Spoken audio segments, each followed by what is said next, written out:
Hi, and thanks for joining. My name is Debbie King, and I'm president of Evolution Management.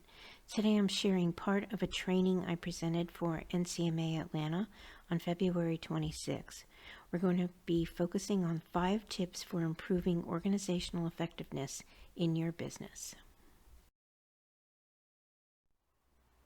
Let's start by getting on the same page with some frequently used terms. When I talk about organization development, or OD for short, I'm referring to a planned initiative that an organization has designed to improve its health and effectiveness. Usually these initiatives are focused on the processes, people, culture, and systems within an organization. For a little insight into how the change processes work within an organization, let's think about your last visit with your doctor to improve your health. First of all, you started off with a conversation about what's going on with you, what hurts, and where's the pain. That's a question that many OD consultants start with. Where's the pain within the organization? Why? What's going on, and why would leadership want to take actions to make changes to processes, structure, maybe technologies? So in addition to this conversation that you're having with your doctor is also going to be looking at what other information that they may have about you in your chart, your electronic chart, may even be able to schedule some additional tests in order to gather more data about what's going on and what's causing your pain.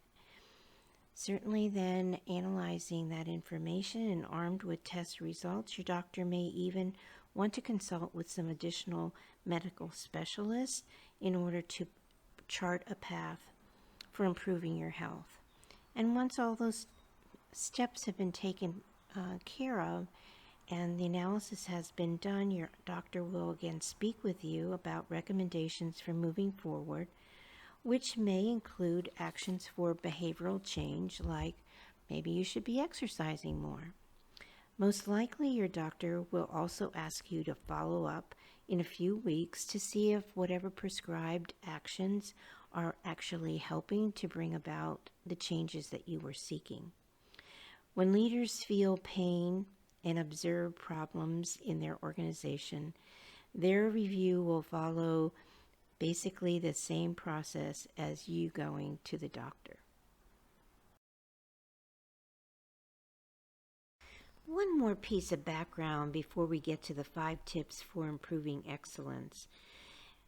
Please keep in mind that every business goes through stages of growth that require the leadership to be focused on what's required for the moment, as well as to be visioning and planning for the next stage that the organization, the business, is going to be growing into.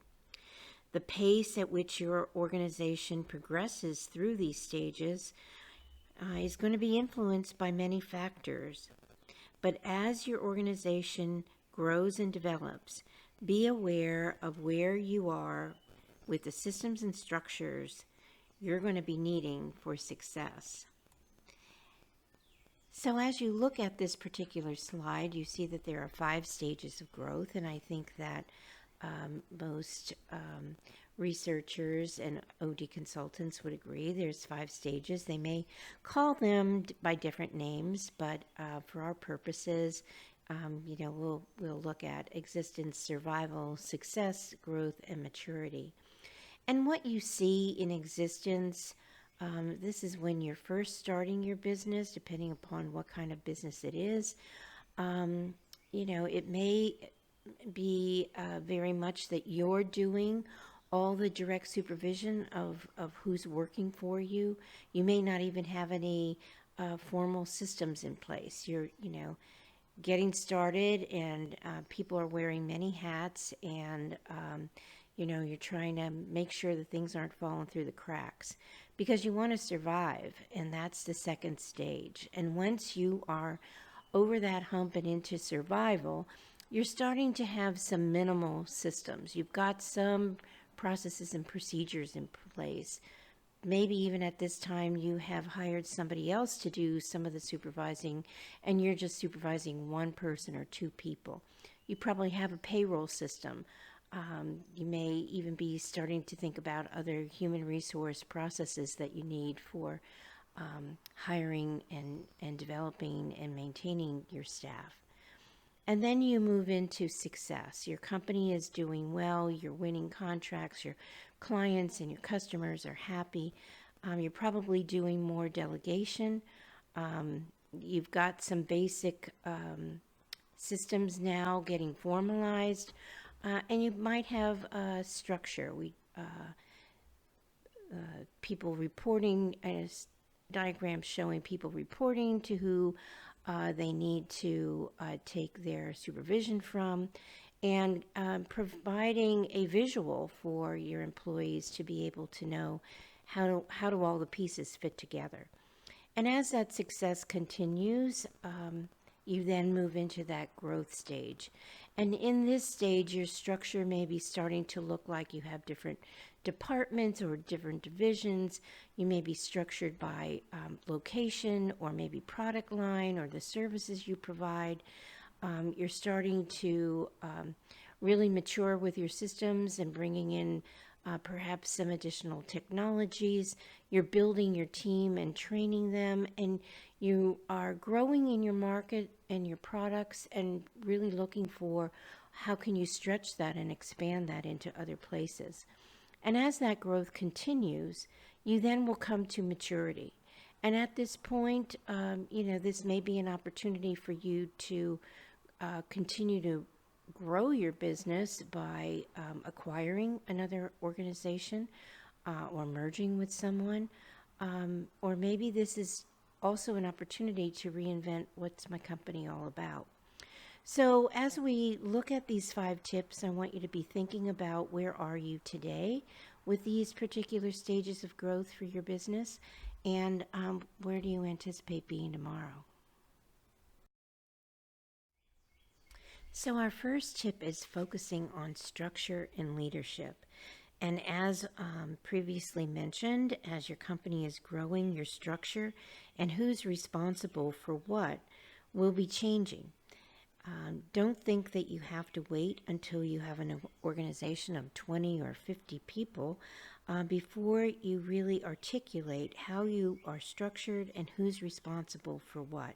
Having an organization chart is very important to share with people that your new employees that you're bringing into your organization, as well as to help to communicate across the organization who's doing what and how each part of the organization relies on the commitment and results of another part.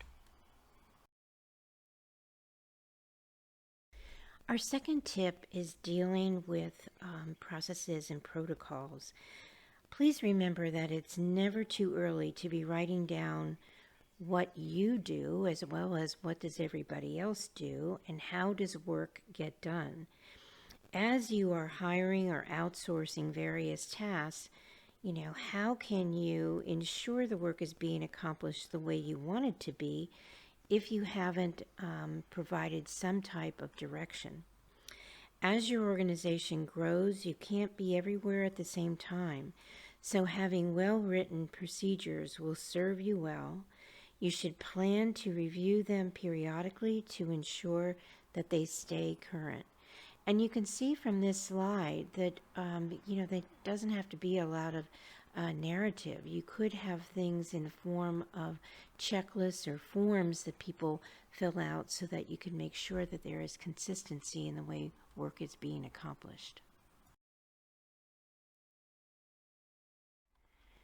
Tip 3 is very, very critical. It's all about your culture. And the minute you start your business, you have a workplace culture. Often I hear clients say, well, when I hire more people, we'll work on culture.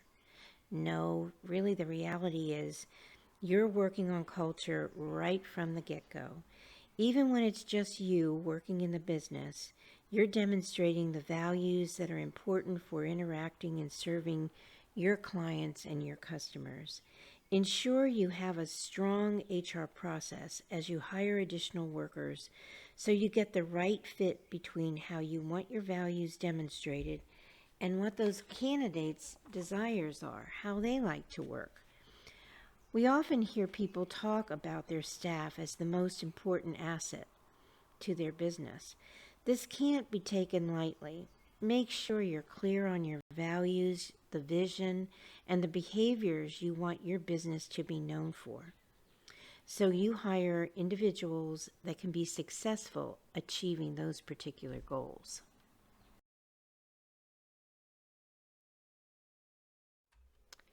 Tip 4 is all about change. And we all know the world of change. Things are advancing faster and faster every day.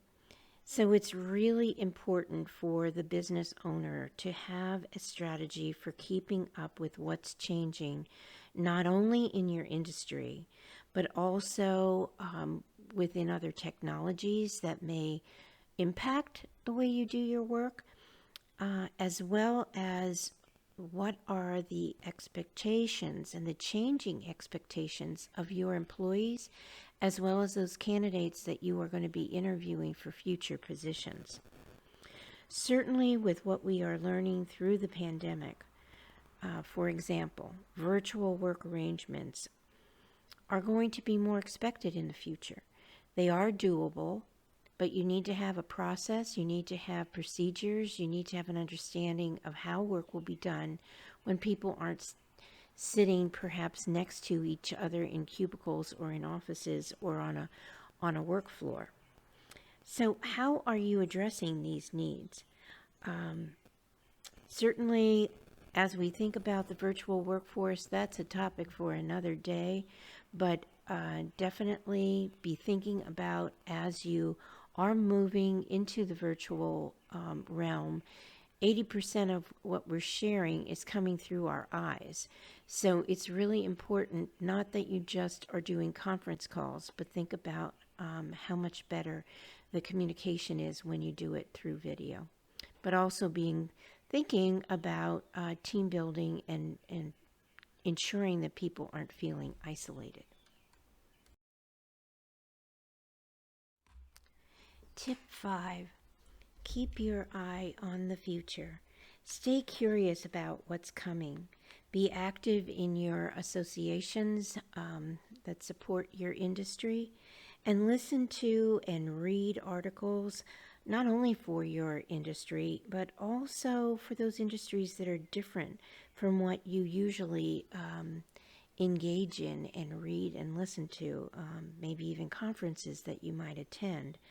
This is certainly a way to keep the door open for you to explore what other disciplines and even countries are doing in the way that they are approaching the kinds of work that you do. So be very aware of the changing and evolving workforce expectations that we just mentioned about the environment changing, and just be curious. Be aware of the changing needs and requirements as you look at the different ages of the workforce that you have working for you.